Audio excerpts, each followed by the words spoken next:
手もでっかくて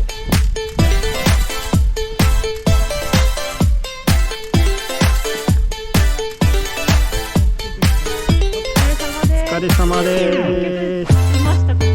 はい。どうしたのこれ登れます？友太郎さんにソフトクリーム7人分頼んであるので。ありがとうございます。はい。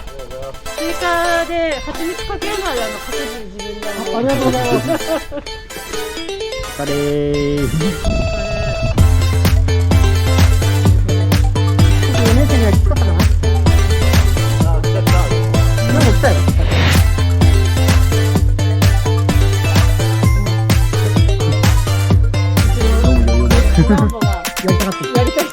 言いましたよ。やりたいの。多分大会の応援来たらもっとやりたい。そうそう、なんかね、坂道ここきついんだよねって言って。お疲れー。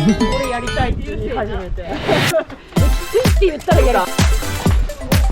結構走ってますね。